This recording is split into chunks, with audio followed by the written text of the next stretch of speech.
Good morning, Green Valley.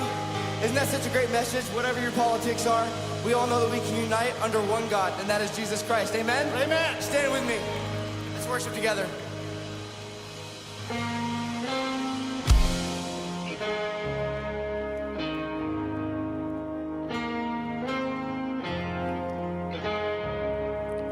The weapon may be formed.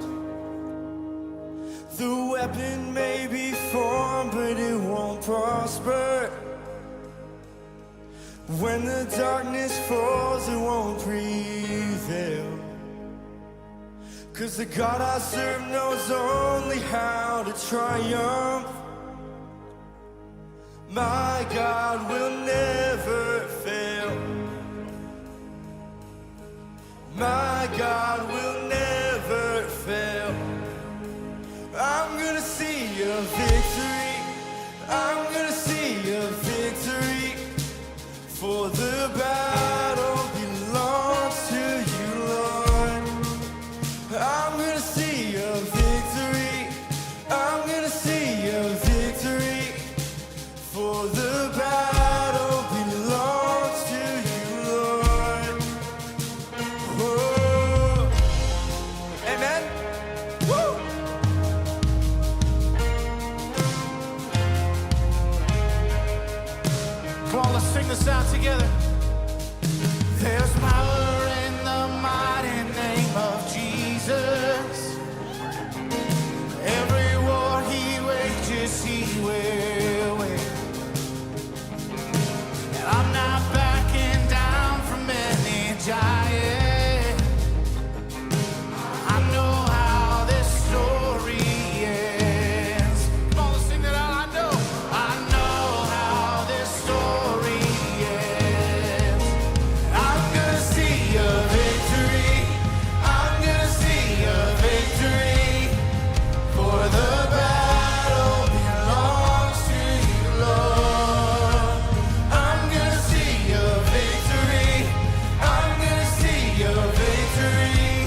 your mercy never fails me. All my days I've been held in your hands. From the moment that I wake up until I lay my head, oh, I will sing of the goodness of God. And all my life you have been faithful. All my life you have been so, so good. With every breath that I am able, oh, I will sing of the goodness of God. I love your voice. I love your voice. You have led me through the fire in the darkest night. You were close like no other. I've known you as a father. Oh, I've known you as a friend. And I have lived in the goodness of God. Come on, sing all my life. And all my life you have been faithful. All my life you have been so, so good. With every breath that I am able, oh, I will sing of the goodness of God. I'm gonna sing your goodness is running after me. Your goodness is running after me. With my life laid down, I surrender now. I give you everything. Your goodness is running after me. Come on, sing it again. Your goodness is running after me. Thank you, God. Your goodness is running after me. With my life laid down, I surrender now. I give you everything. Your goodness is running after me.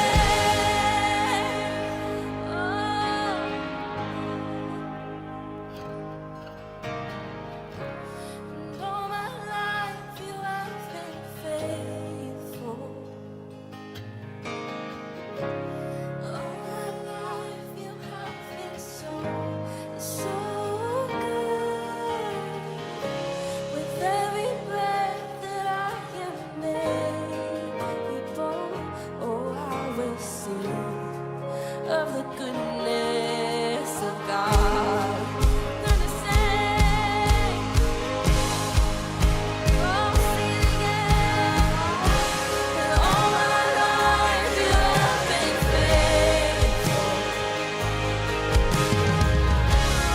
All my life you have been so, so good. Every breath that I am able, oh, I will sing of the goodness of God. Oh, I will sing of the goodness of God.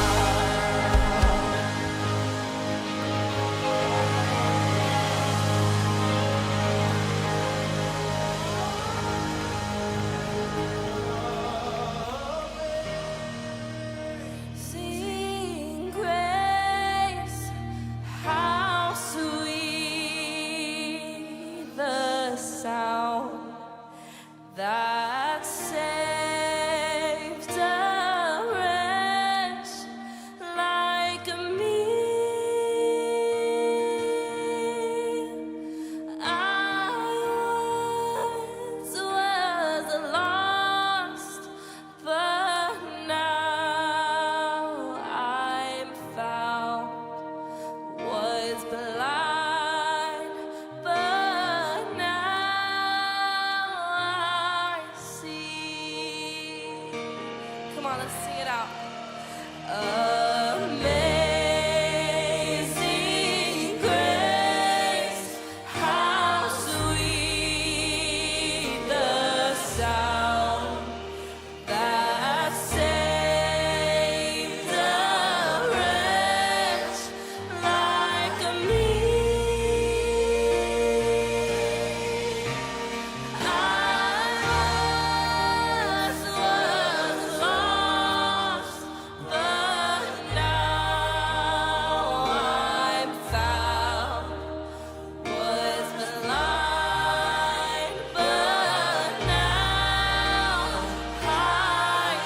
I got to tell you, that song never gets old to me.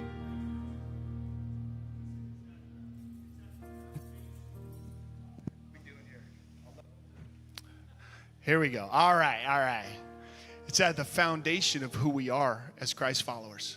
Without that grace, we got nothing. We got nothing. Let's take a seat for just a moment, would you?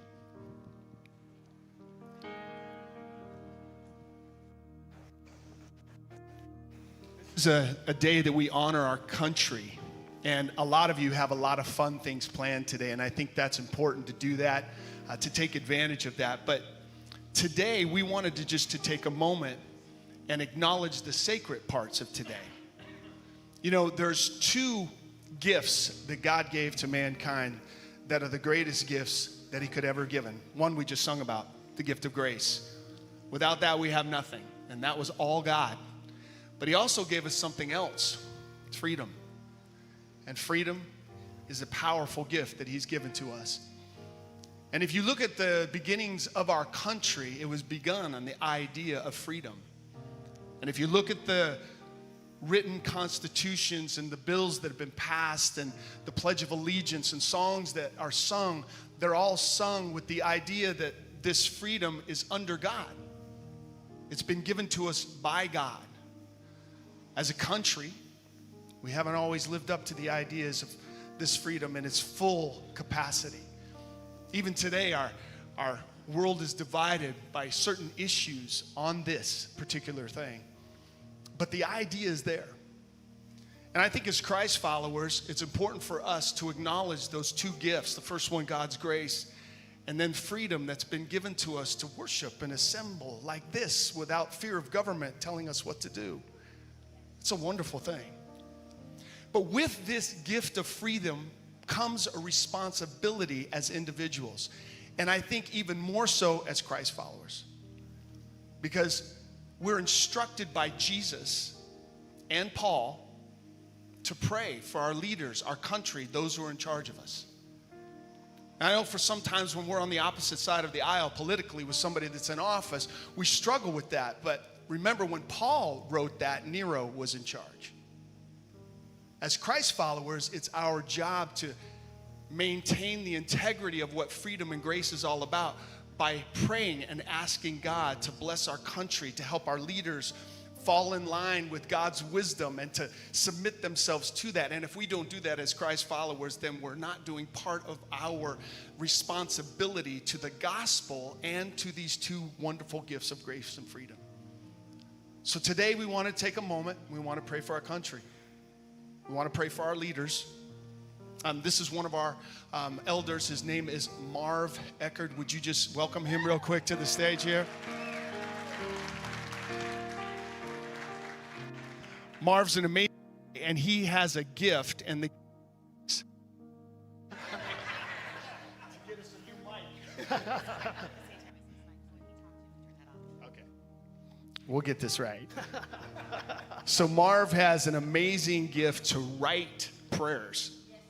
Amazing gift, and we get to experience that on the elder board every time because he always writes his prayers when we pray together. That's the way we start every elder meeting is we pray for our church, we pray for other countries and what's going on, and Marv always writes these amazing prayers. And so today I've asked him to use his gift and to pray for our country and our leaders. Marv? First, welcome. Beautiful. Will you bow your heads in prayer? Oh, Heavenly Father, thank you for your everlasting love and grace. We love you and worship your holy name. We praise your truth and salvation for our life with ease. Thank you for our home in these beautiful foothills. You have shed your grace on these lands that is clear for all to see. Father, thank you for life, liberty, and happiness as we celebrate Independence Day for being free.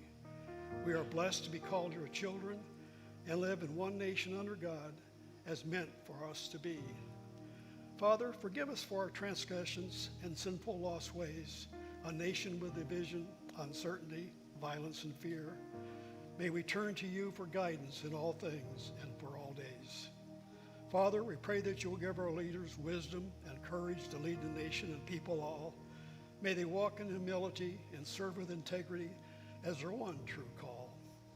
Father, we pray that our leaders will make decisions that align with your will. May they lead in harmony and righteousness for all people and our nation still.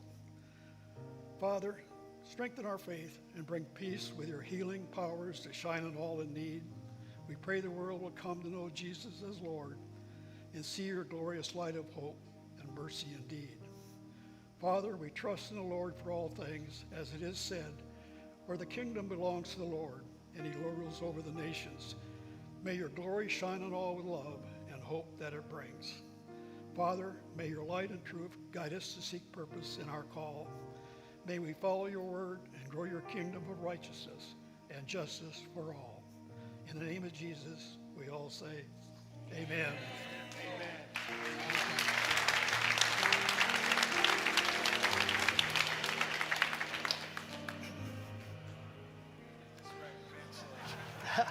It's on. Hello. All right. We're going to get it eventually, guys. Hey, I wanted to end with this. I want to say, hey, if you believe in freedom, if you believe in grace, and you believe that both of those come from God, and the most powerful thing is to submit ourselves to God, can you give a shout and a clap today because of that? Yes. Amen. Amen. Amen. All right. Hey, we're glad to have you here. My name is Scott Sinner. For those of you who are visiting today, I'm one of the pastors around here, and this is...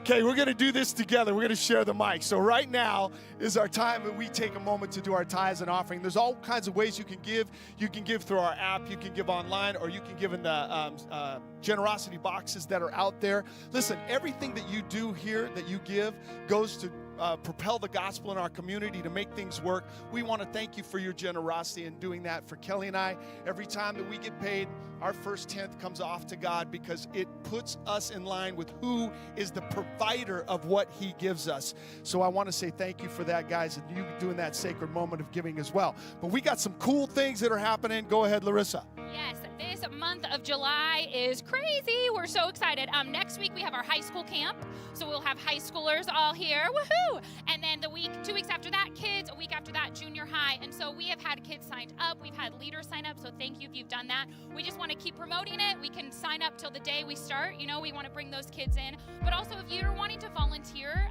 the schedule is really simple this year. We're doing half days.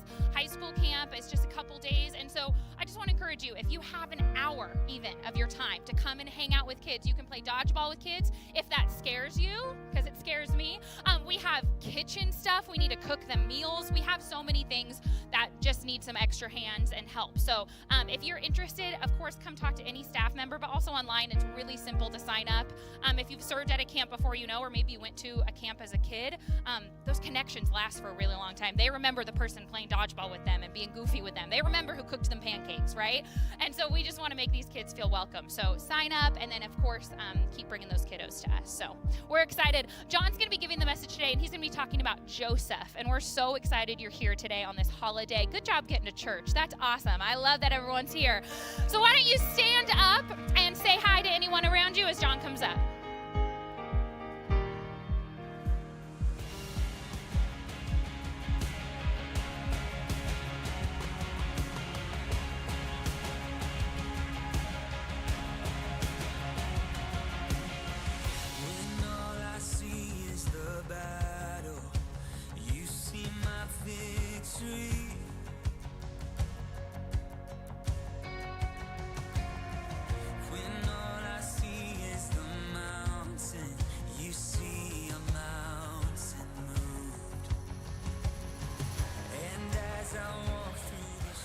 How you doing?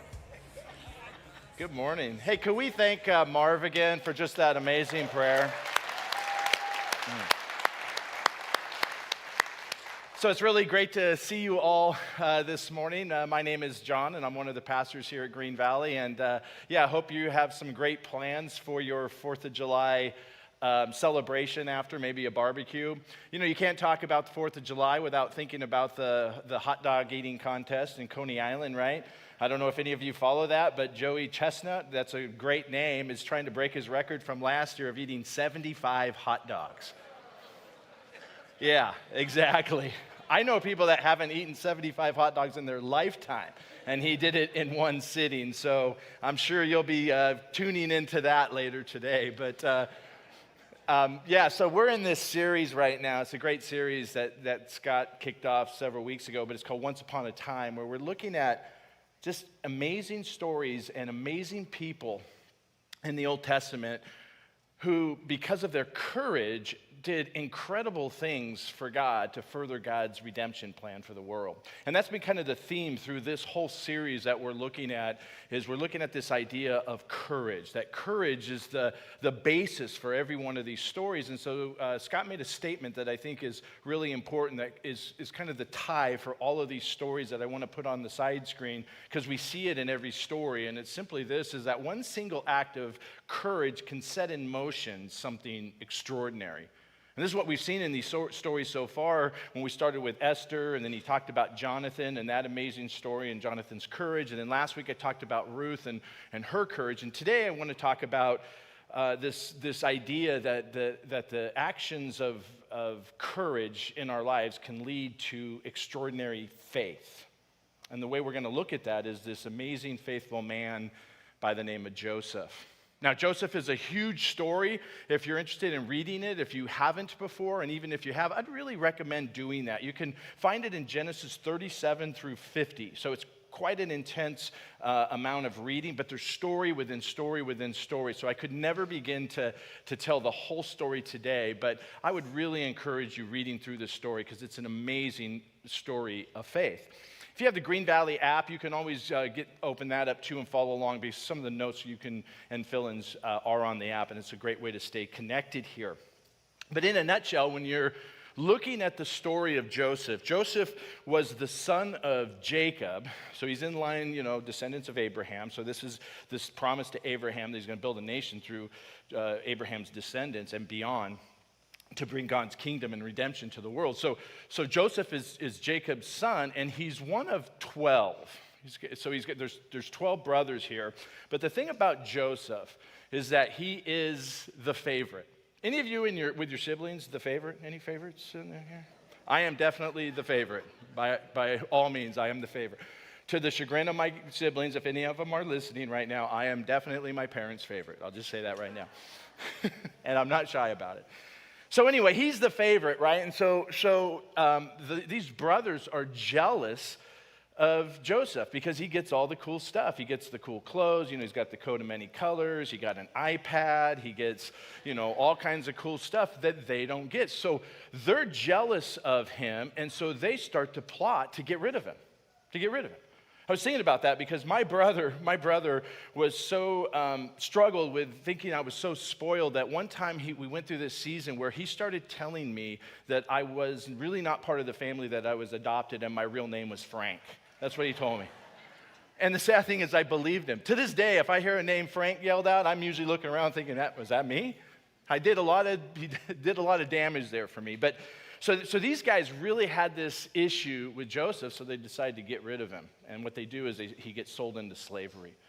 And so he gets sold into slavery and is taken to Egypt, and he's purchased by this guy named Potiphar. And so Potiphar takes him in, and he's a slave in Potiphar's house, and long story short, he does really well for Potiphar in terms of being the head of the household there, running things as a slave. But the problem is that Potiphar's wife was attracted to Joseph, so she made a pass at him, several passes at him, to the point that Joseph resisted and at one point had to just run out of the room. And so Potiphar's wife was so upset about that, she decided to make false accusations against Joseph and says that he raped her. And so Joseph ends up in prison. He gets thrown into prison. Lo and behold, in prison, the warden sees Joseph having all these skills, and so he starts to put him in charge of these various prisoners there, of which two of them were part of Pharaoh's court. One of them was the cupbearer, which is the guy that, drinks things and makes sure there's no poison before Pharaoh does. I mean, that's a great job to have, right? So there's him, and then there's this baker. And so they're there in prison with Joseph, and just so happens that they're having these dreams that they can't interpret. They don't know anything about what are these dreams all about. And so Joseph has this gift, and that is that he can interpret God's dreams. So he interprets these dreams for the cupbearer and the baker. It was great news for the cupbearer, not great news for the bakers. A baker is executed, but the cupbearer in this dream, Joseph tells him, is going to be reinstated in Pharaoh's court, which is exactly what happens. As this cupbearer is going back into Pharaoh's court, leaving the prison, Joseph pleads with him and says, hey, remember me, please remember me in Pharaoh's court. Cupbearer does the exact opposite and forgets about him, and it says that Joseph languished for 2 years in this prison. Finally, Pharaoh is starting to have his own dreams, and he's just so happens he's having dreams that he can't interpret. Nobody knows how to interpret them, so he's really frustrated. And all of a sudden, a light bulb goes on with the cupbearer. I know a guy. So he brings Joseph into Pharaoh's court, and Joseph interprets these dreams of Pharaoh, which the bottom line was, he was saying that you are going to have 7 years of abundance in harvest, but then you are going to have 7 years of famine, so you need to literally make hay while the sun shines, which is exactly what Pharaoh does. And Pharaoh is so impressed by Joseph's ability to interpret these dreams. He says, obviously, this is a man of God, so what he does is he puts Joseph in charge as the number 2 guy in Egypt, in all of Egypt, second only to Pharaoh. Well, Joseph is right that this famine was coming, and when it did, all the nations around and all the peoples around had to go to Egypt because they had stored up all this food and grain and had it all there. So they all came, and it just so happened from Canaan, Joseph's brothers came back because they needed to get food. And so they come and they're told they have to talk to the head of administration, which is Joseph. So they do this, and they don't recognize Joseph at first, but through a series of these extremely dramatic maneuvers, Joseph reveals himself to his brothers of, this is me. But what happens after that is really amazing, friends. You see, Joseph does not retaliate against them. He doesn't lower the boom. He forgives them, and he restores them. And the Bible says that he brings them up to the land of Goshen, and including their father Jacob, he brings them all up to restore them, to save them from being wiped out from the famine. So essentially what happened with Joseph is he saved these peoples who became God's nation of Israel based upon the fact that he forgave his brothers.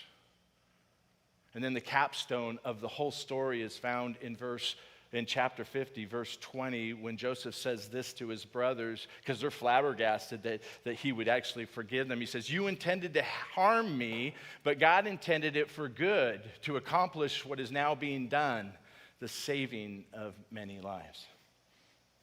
Here's the amazing thing, friends, about that story is Joseph allowed God to use him, and that took incredible courage. He allowed God to use him even in the difficult times, and God absolutely did that to the point that he used his difficult times for good, and that was the saving of lives.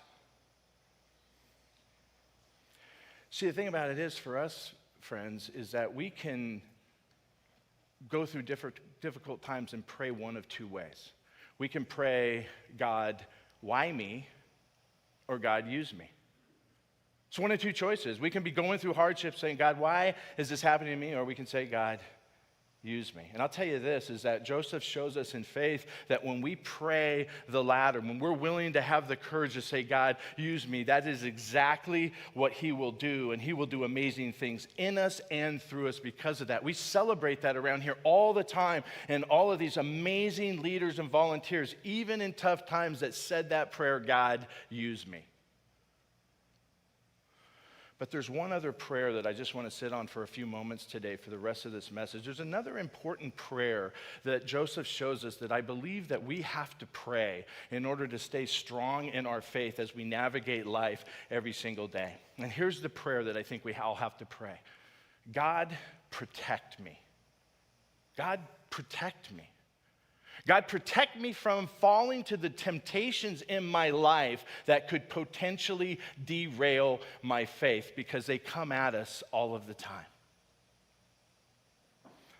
I've been in 3 car accidents in my life, and 2 of those 3 accidents came at intersections. They came at intersections. They weren't my fault. One person ran a stop sign. The other one ran a red light. And fortunately, there wasn't any major injuries, I thank God. But what happened as a result of it is I have this weird thing now when I come to intersections, I get a little freaked out. I'm a little bit like cautious looking around. Even when the light is green, to the frustration of Barbara, she'll be like, light's green, go, light's green. But I have this little thing from my experience that said, man, I got to be careful when I come to these intersections. And so it is with life is the same way, is that every single day we come to intersections of our faith and life's challenges. And I think that we have to be extremely cautious and careful and open with our eyes wide open. Otherwise, we could get derailed. And Joseph shows us 3 intersections in our life of faith that we deal with every single day. And I just want to look at them real quickly to help us navigate them and keep our faith. The first one is this: it's the intersection of our faith and of waiting. It's the intersection that we come to so often of our faith and waiting. Just to show of hands, how many of you just love waiting? That is just a nice thing to do, right? Nobody likes waiting. Anybody, we're in church, so you can be honest here. Anybody ever honk at somebody that's in front of you that's going too slow? Anybody do that? Anybody by any chance do that this morning to a silver Mitsubishi? Anybody ever got into the express line at the grocery store with more than 15 items because you're in a hurry? I have. Anybody ever stand in that line counting what the person has in front of you and have how many? Yeah, I do that. I remember one time I was like, those peaches in that bag, there's 3 of them. That doesn't count for 1, you know? Fact of the matter is, none of us like waiting, and doubly so when we're going through tough times. It's just a reality. And the reality is that Joseph had to wait. If you think about this story, Joseph waited 12 years from the time that he was enslaved until he was installed as the second in command in Egypt. He waited 2 years in prison after he thought this guy was going to speak up for him. Waiting is a reality of life. You might be here today and you might be waiting for something. Most of us are. Maybe you're waiting for, hey, am I ever going to have that person come in my life that I'll spend the rest of my life with? Maybe you're waiting for a job. Maybe you're waiting for your financial situation to change. Maybe you're waiting for your health to improve. Maybe you're waiting to get over the hardship and the grief that you've experienced from a loss, whether it's a death of a loved one or a divorce or a broken relationship. Maybe you're just waiting. And what we learn from Joseph is God is in the waiting, friends. He's in the waiting. If you look at Joseph's life, of all those 12 years, God was at work right in the midst of his waiting. I mean, it says he was thriving even as a slave, that Potiphar put him in charge at his household as a slave. He was put in charge in prison, in his waiting. But more than that, he was also being able to express God to others through those dreams. See, the thing about it is, when we're in the waiting, the promise from God is that I am in the waiting. I think we have to ask ourselves every single time, if we're struggling with waiting, 2 questions. What can I do and what can't I do? What are the things that I can be doing, and what are the things I can't do that I have to surrender to God? Fact of the matter is, friends, that God does amazing stuff in us when it comes to our faith and the waiting, because he may want to be building trust, that we trust him more. It could be more patience. I know I need more patience. It could be that he wants to build this ability to give it over to him and give up control a little bit.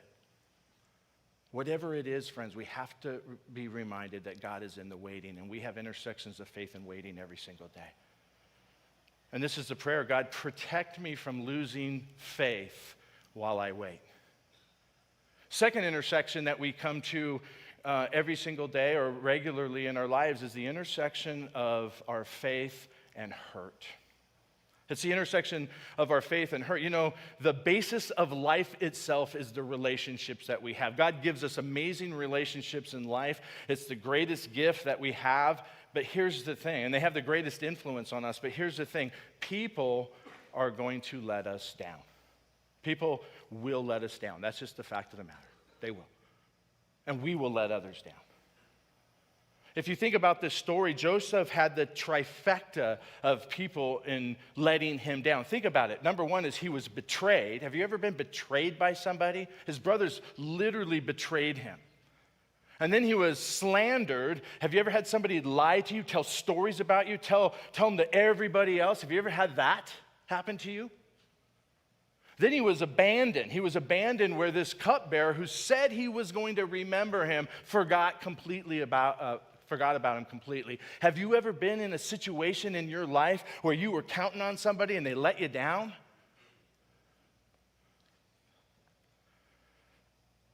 Hurt is not a bad emotion. It's a human emotion. It's a natural emotion. It's what we do with that hurt that makes or breaks everything. You see, what happens in life so often is that people hurt us and we become bitter. People hurt us and we become unforgiving. People hurt us and we become unloving. And I'll tell you this, you know who the happiest person is when that happens? Satan. Satan's number one weapon against us is to get us offended by somebody else. I'll tell you that right now. Because what happens when we get offended by somebody else is it takes us out of the game for God's plan. Joseph could have stayed offended. I mean, like I said, he experienced all these hurt. He could have stayed offended, but what he chose to do was to not stay offended. And look what happened. God used him, and he stayed in God's plan. Friends, this is a big one, because think about in your own life, are there people in your life that have hurt you that have just completely derailed or changed the trajectory of your life because of those hurts? I just implore you, and implore all of us, to not let those things, those hurts, derail us from being part of God's plan. Because if we're not careful and if we stay offended, I'm not saying we justify what people did or we have to be best friends. That's a whole different topic. I'm just saying if we hold on to offense, it's going to take us out of the game for what God wants to do in our lives. There's a book, and I've shared it before. It's called The Bait of Satan. I think every single person should read this book called The Bait of Satan. It's John Bevere wrote the book. It's an amazing book that talks about how we get offended and how that can derail our lives. And it's an amazing look. You can just look in the mirror and go, wow. And it shows how when we're able to get over that, how we can actually live out God's plan. It's called The Bait of Satan. If you've never read it, I would highly, highly recommend you read it. Here's a prayer. God, protect me from allowing my hurts to hurt others. Last intersection is this. It's the intersection of our faith and success. It's the intersection that we come to of our faith and success. Here's the thing about, our faith. I think that we're more vulnerable often in our successes than when we are our struggles when it comes to our faith. I think we have the tendency to be more vulnerable of starting to move away from God when things are going really well in our lives. I mean, you don't often hear people come and say, giving their testimony, saying, man, I found Jesus when I won the lottery, right?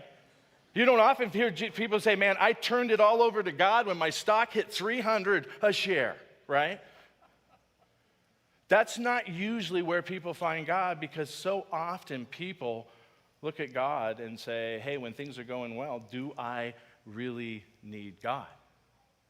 I mean, think about it. It's like people kind of sometimes think about God as a AAA card, right? If you have a AAA card, you don't think about it. It's kind of in your wallet, and then when you need it, when it becomes your best friend, is when you're on the side of the road saying, thank goodness I have this card, but any other time you really don't think about it. And it's easy for us at times in our successes to start moving away from God as opposed to moving toward God and thanking God for our successes. Joseph was an amazing guy because he got to this place in his life where he became the second most powerful person in Egypt. He had everything, and yet he never forgot where he came from. He never forgot, and he always appreciated and recognized what God had done for him, because it's easy for us when things start going well to start thinking it's about us and not about God. I've shared this in my life in the past, and I was a prodigal son for almost 10 years between my 20s and 30s, and the thing that moved me away from God was success. Success is not bad at all. It's great to have success. What's bad is if you start thinking that it's because of you that you're successful and you only. We see it all the time, man. See it in churches and everywhere else, that when success and all of a sudden we start to get pride and we start to think that we're the reason for all of this, that's when trouble starts to creep into our lives. Just a confession from my end is that one of the things I struggle with a lot is pride. And it's human nature, I know, and ego and all of this, but it is a struggle. But here's the thing. I know this, that if I'm not on my knees praying every single day to leave my ego at the door, I'm going to struggle with it. Because it's that nature to creep in when things are going well, to start thinking that I need God less and less, because look at me and look what I did. And Joseph's such a perfect example of keeping the faith.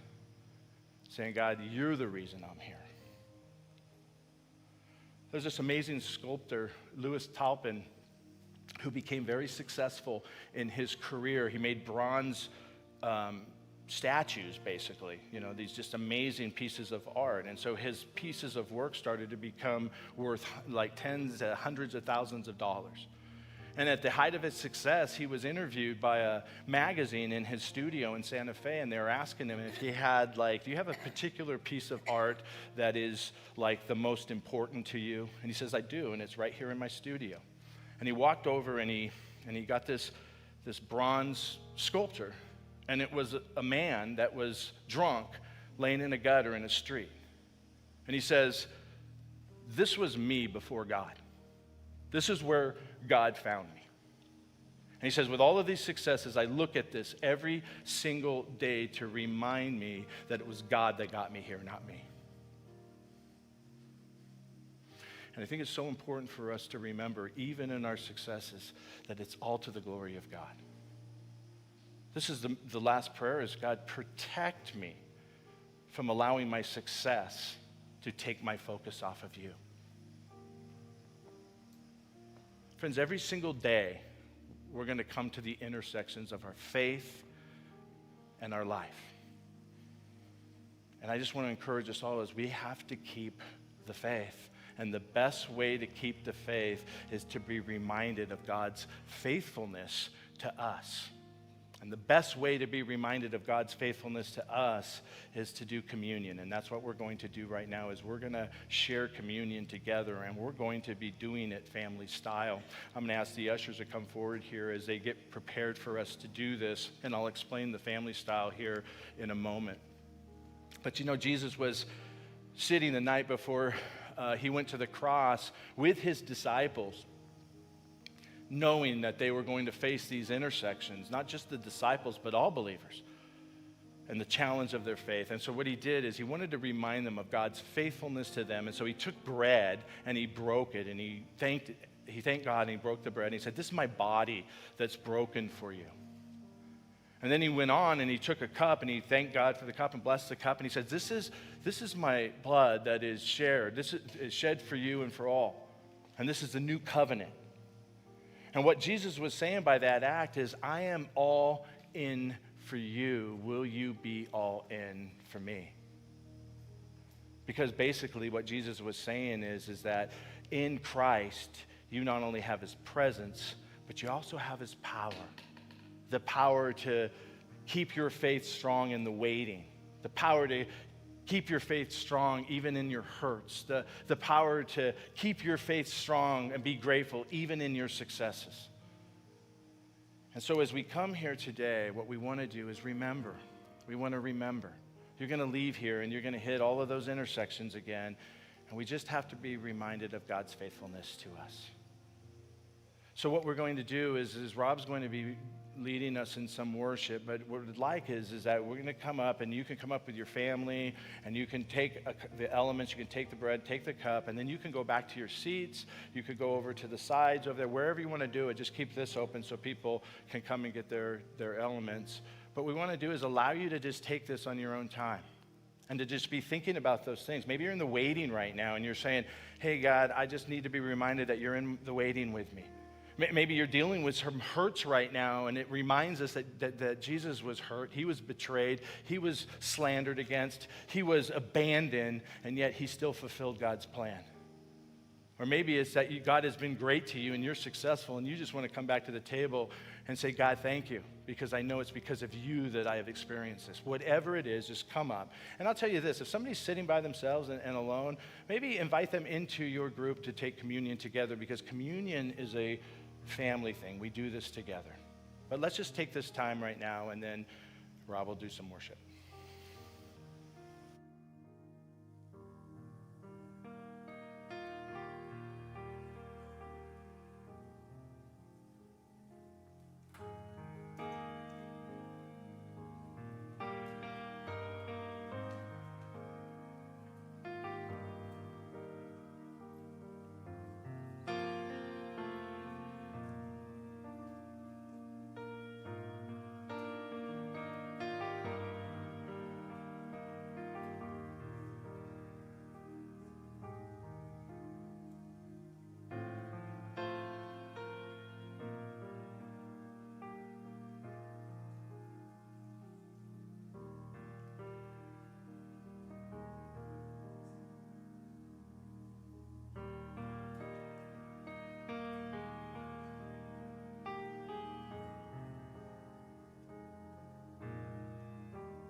Can we sing this out? Actually, let's stand together and let's sing this out. Great is your faithfulness. Great is thy faithfulness, O God, my Father. There is no shadow of turning with thee. Thou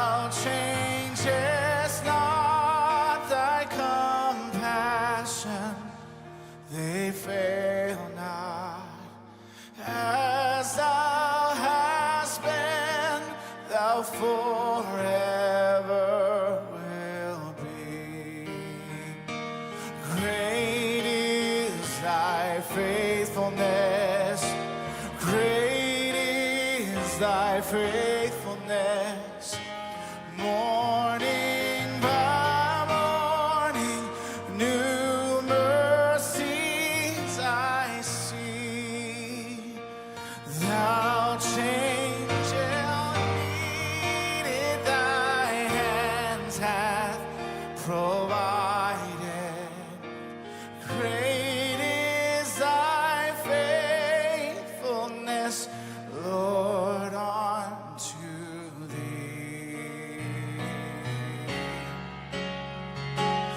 All I have needed, thy hands hath provided. Great is thy faithfulness. Great is thy faithfulness. Great is thy faithfulness, Lord, unto me thee.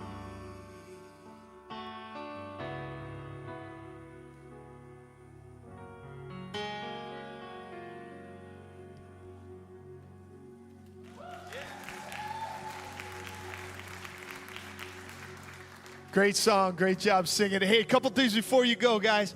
I want you to know that we have people out there at a prayer tent that would love to pray with you about anything that's going on in your life.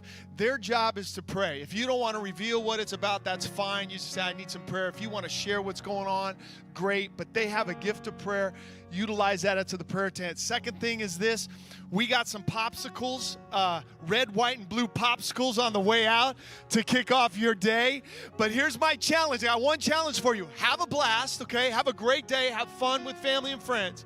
But before you eat that brisket, before you eat that chicken, before you have that hot dog, gather everyone around. Pray for this country. It needs it. Happy 4th. God bless you guys, all right?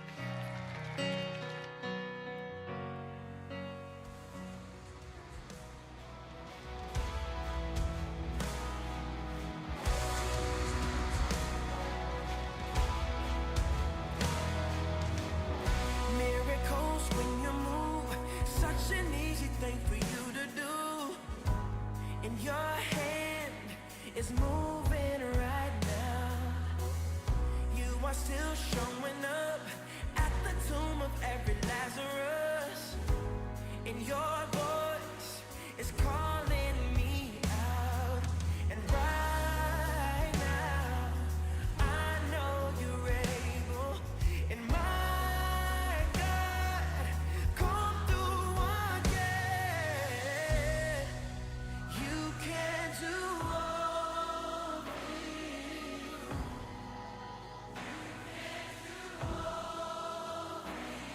But fail, 'cause you never lost a battle.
watching the nightly news. Don't seem to find the rhythm, just wanna sing the blues. Feels like a song that never stops.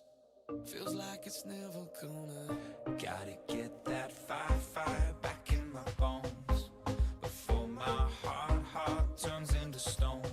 So when somebody please pass the megaphone, I'll shout it on the count of 3.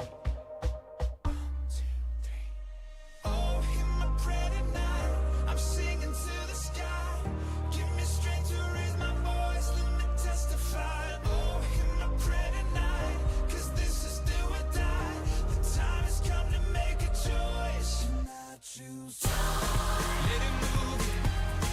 Let it move. Let it move. Yeah, I choose. Let it move you. Let it move. Let it move you. Yeah, back when I was younger, my eyes were full of life. But now that I am older, I live at the speed of light. Feels like the cycle never stops. Feels like it's never gonna. Gotta get that fire back in my bones before my heart turns into stone. So when somebody please pass the megaphone, I'll shout it on the count of 3. 1, 2, 3. Oh, hear my prayer tonight. I'm singing to the sky. Give me strength to raise my voice. Let me testify. Oh, hear my prayer tonight. 'Cause this is do or die. The time has come to make a choice. And I choose. Let it move you. Let it move. Let it move you. Yeah, I choose. Let it move you. Let it move. Let it move you. Though I walk through the valley in the shadow of night, oh, with you by my side, I'm stepping into the light. I choose. Let it move you. Let it move. Let it move you. Joy, joy, joy, joy down in my heart to stay. I need that joy, joy, joy, joy down in my heart to stay.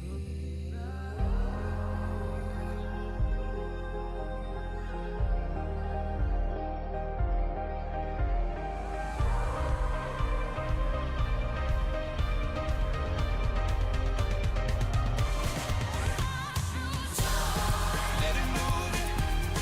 Let it move. Oh, let it move you.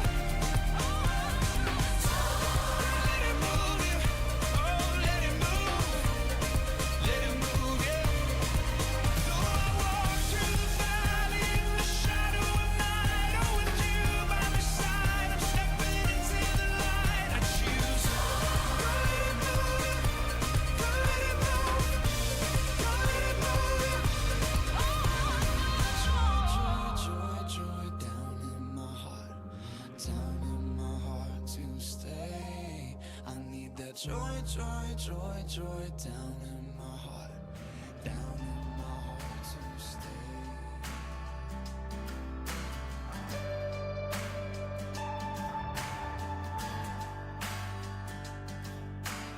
God, I'm on my knees again.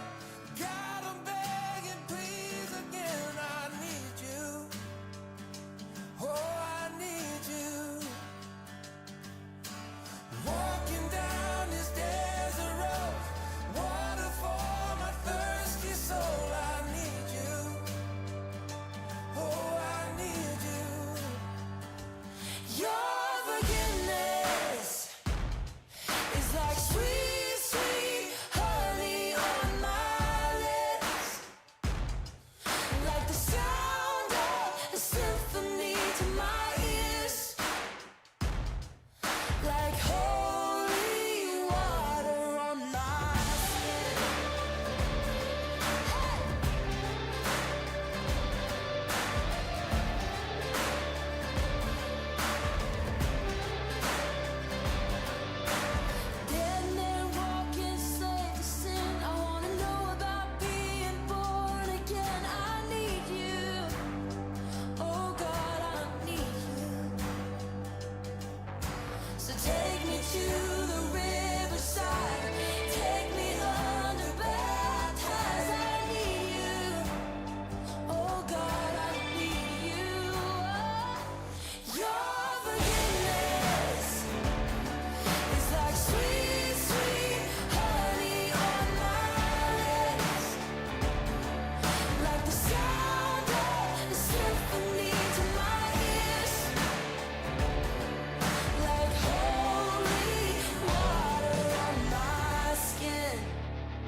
something trying to steal my mood. My crazy thoughts trying to kill my groove. That's when I hear a voice whisper through the noise that brings a bigger picture into view. Whenever the clouds come into my mind, I won't forget it's you who tells the sun to shine. Every worry, every night, every second thought about tomorrow's wasting time. You give the sparrows everything they need. You light the stars and you paint the leaves. And you clothe the lilies with your majesty. And you don't even love them like you love me. No, you don't love them like you love me. No, like you love me, like you love me, like you love me, like you love me. Who am I in light of everything? That you would choose to set your eyes on me. It blows my mind to think that you would know my name, and I'm adored by the King of Kings. Whenever the clouds come into my mind, I won't forget it's you who tells the sun to shine. Every worry, every night, every second thought about tomorrow's wasting time. Hey, you give the sparrows everything they need. You light the stars and you paint the leaves. And you clothe the lilies with your majesty. And you don't even love them like you love me. No, you don't love them like you love me. No, like you love me, like you love me, like you love me, like you love me. Break it down one time. Break it down 2 times. Hey, listen up. Why should I worry? Why should I care?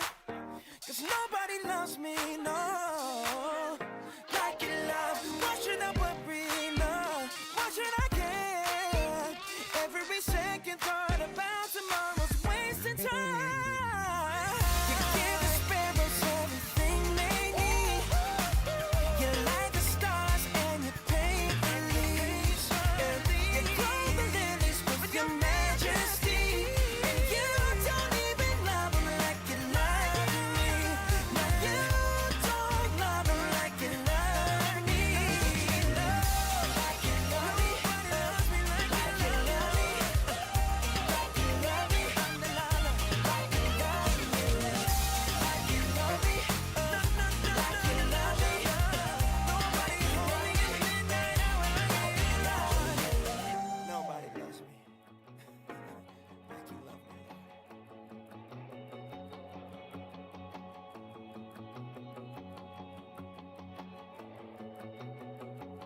I don't need the smoke of mirrors, 'cause I know there's a God who's real. I don't need the lights to fool me, 'cause I have seen the God who heals. I know when I ask I'll receive it, 'cause you're not a God who withholds. I hear you say just believe me. I need a Holy Ghost awakening my soul. I need a love that glows, rattling my bones to the evident shores. I need a Holy Ghost awakening my soul.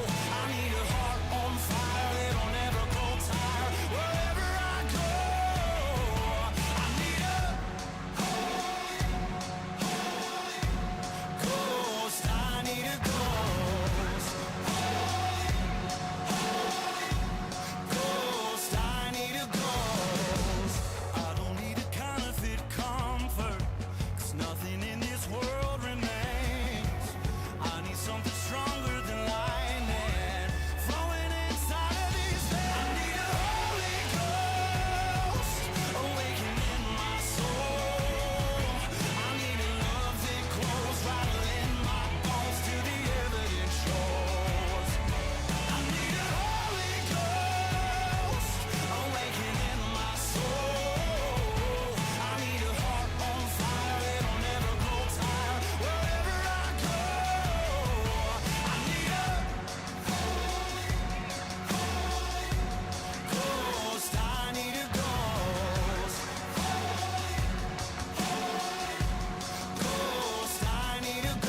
just want more.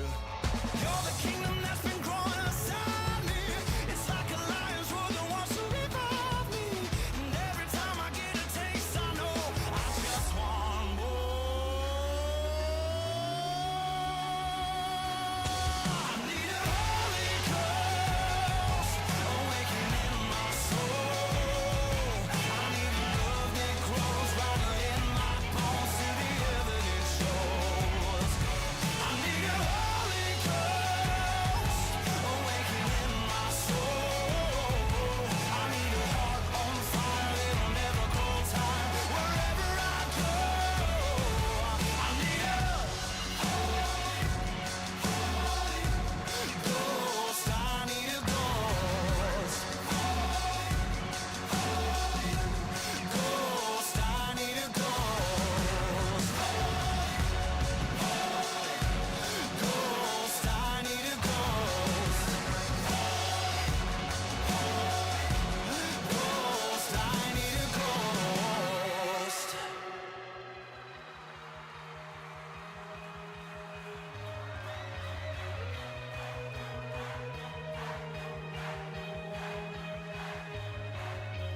I don't wanna be on my phone, but I can't be alone. Walking to the mountain wind, trying to be somebody I'm not, but it's not what I want. Tell me there's another way. All of the lights I chased are now faded. All the cheap thrills were only time wasted. Tell me why society's playing shit to find who I am. Surely there's a higher way. All of my best friends are sick of pretending. We want the truth. So much is missing, so give us the real thing. I know it's you. Na na na na.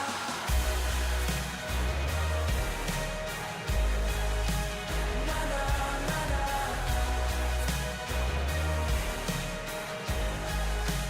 Na na na na.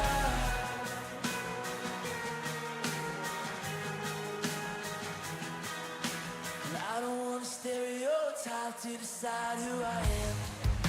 It never knew me anyway. I'm over trying to find the next hype, cause the high never lasts. I'ma go another way. All of the lights I chased are now faded. Till it was right, the times they are changing. Tell me why society's playing shit to